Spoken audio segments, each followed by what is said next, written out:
Halo Sobat Anggrek, bagaimana mengenali media yang asam? Gunakan panca indera kita. Pertama, amati. Akar akan cenderung menjauhi atau tidak mau tumbuh di media yang asam. Amati juga kondisi media karena media yang asam cenderung terlihat basah terus-menerus.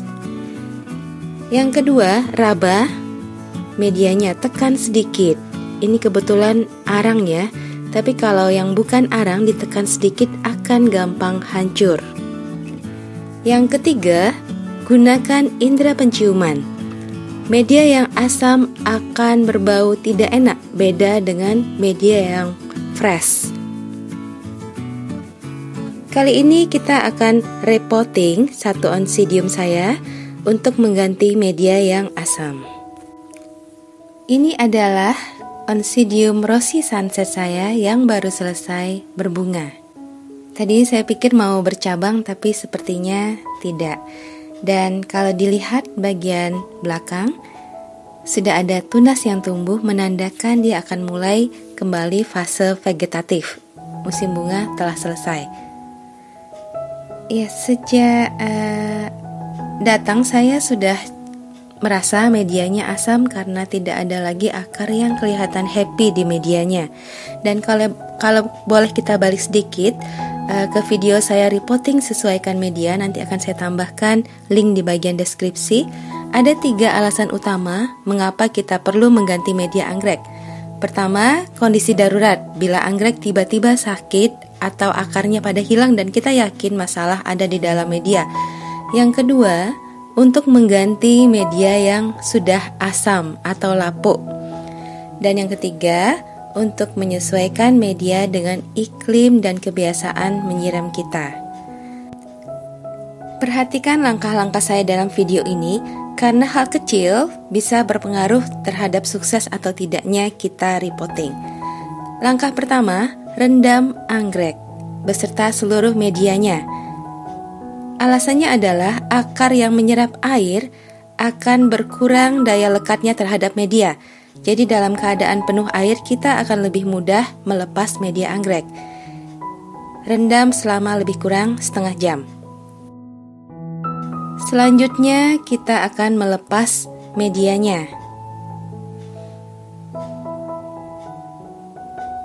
Ya, mungkin bagian atas itu beberapa media dengan gampang kita lepaskan. Kemudian saat melepas anggrek dari pot biasanya tidak segampang itu. Ini kan tidak bisa langsung ditarik. Jadi yang perlu kita lakukan adalah tekan-tekan perlahan sekeliling pot agar media terlepas. Mungkin beberapa akar akan rusak dalam proses ini, tapi tanpa melepas anggrek dari potnya kita tidak bisa membuang atau melepas media lama. Kemudian tarik dari bagian pangkal dan ya, terlepas. Kalau kita lihat jumlah akar pada rosy sunset saya ini, akarnya pernah bagus. Ini menambah kecurigaan saya, akarnya kemudian perlahan-lahan memburuk karena media sudah perlu diganti. Oke, kita lepas medianya. Pada tahap ini, pastikan Sobat Anggrek punya waktu yang cukup. Karena ini akan sangat menentukan berapa banyak akar yang bisa kita selamatkan. Video saya percepat, tapi dalam melakukannya tenang ya, jangan terburu-buru. Terburu-buru hanya akan menghasilkan semakin banyak akar yang rusak. Sedangkan si anggrek sesudah ditanam di media yang baru sangat membutuhkan akar-akar ini sampai dengan akar baru tumbuh.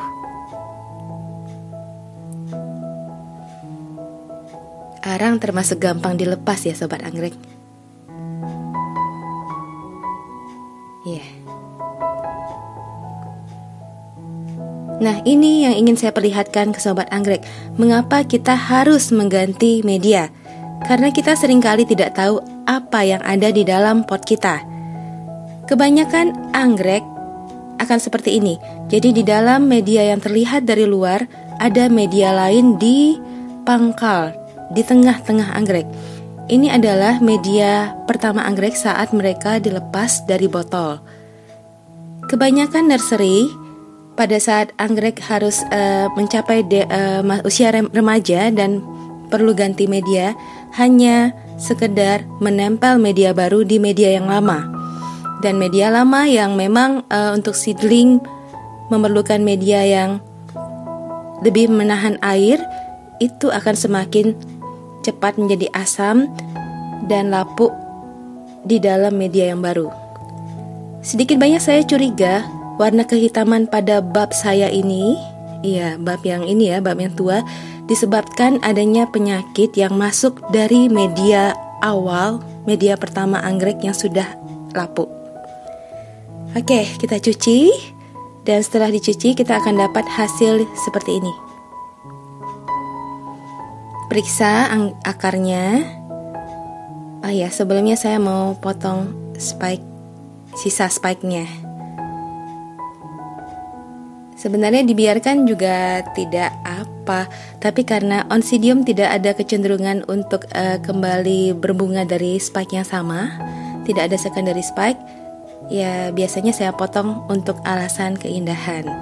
Ini kalau saya sedang rajin sobat anggrek, kalau sedang malas biasa saya biarkan saja untuk pengingat bahwa pernah ada spike di bulb yang ini. Kita juga potong ini ya, daun kuning di dekat baby, sekedar mencegah terjadi pembusukan lanjutan yang pengaruh ke keki bayi. Langkah selanjutnya adalah seleksi akar. Ini tidak gampang untuk Oncidium karena akarnya sangat kecil dan brittle itu rapuh. Kita susah membedakan mana akar yang masih hidup dan yang sudah mati hanya dengan melihat. Jadi kita harus raba, tekan sedikit dan coba tarik. Kalau akarnya mati akan dengan mudah dia lepas filamennya sehingga hanya tinggal akar kawat di bagian dalam. Ya, ini harus satu-satu ya sobat anggrek memang. Dan untuk akar anggrek yang kecil seperti Oncidium, saya cenderung tidak menggunting akar-akar mati. Jadi hanya saya tarik jadi akar kawat. Karena menggunakan gunting pun bisa membahayakan akar yang masih hidup. Ini bisa dilihat, ini adalah bab terakhir kita, dan akar di bawah bab terakhir cenderung masih hidup. Hati-hati di bagian ini, menurut saya tidak perlu diotak-atik. Oke, kita lanjutkan ya, seleksi akar, sekedar untuk melepas filamen akar yang sudah mati. Filamen itu pembungkus akar sobat anggrek. Pada jenis tanaman anggrek ini akarnya biasa punya filamen untuk menyerap air yang diteruskan ke akar kawat yang menyalurkan air dan nutrisi itu ke bagian batang. Oke. Saya selanjutnya akan semprot dengan hidrogen peroksida H2O2 konsentrasi 3%. Ini anti jamur dan anti bakteri yang selalu saya gunakan. Cara kerjanya adalah H2O2 akan beroksidasi. Dalam proses oksidasi itu dia melepas satu O-nya. Dan pada saat itu terjadi bakteri dan jamur ikut mati. Nah, setelah berapa menit, yang tersisa adalah H2O atau air. Langkah selanjutnya saya biarkan mengering berangin-angin lebih kurang beberapa jam, tapi jangan sampai kering dalam waktu yang lama sobat anggrek, karena Oncidium bisa mati kalau akarnya kering dalam waktu yang lama. Kita akan mulai repotting. Saya kali ini menggunakan pot plastik yang dasarnya diberi batu kerikil sebagai pemberat. Perhatikan pola tumbuh anggrek, dan pastikan bab yang baru, arah pertumbuhan yang baru, itu mendapat ruang yang cukup di potnya. Jadi selain ukuran pot yang pas, kita juga harus meletakkan bab terakhir di bagian tengah. Media yang akan saya pakai kali ini adalah perlit, sejenis pasir vulkanik yang dipanaskan dengan suhu tinggi sehingga mengembang dan berpori di dalamnya, yang saya kombinasikan dengan vermiculit. Vermiculit itu yang berwarna coklat silver, coklat keperakan seperti ini. Vermiculit sedikit lebih menahan air dibanding perlit. Sedangkan perlit lebih berongga sehingga akar punya cukup udara untuk bernafas. Oke, kenapa saya pakai pot plastik? Karena perlit ini sebenarnya kurang menahan air. Kalau media organik dia mungkin lebih mirip kulit kayu ya. Jadi sedikit lebih menahan air dibanding pakis cacah apalagi moss. Dan kombinasi dengan pot plastik akan lebih ideal dibanding pot tanah liat yang berpori, karena plastik bisa menahan air lebih lama.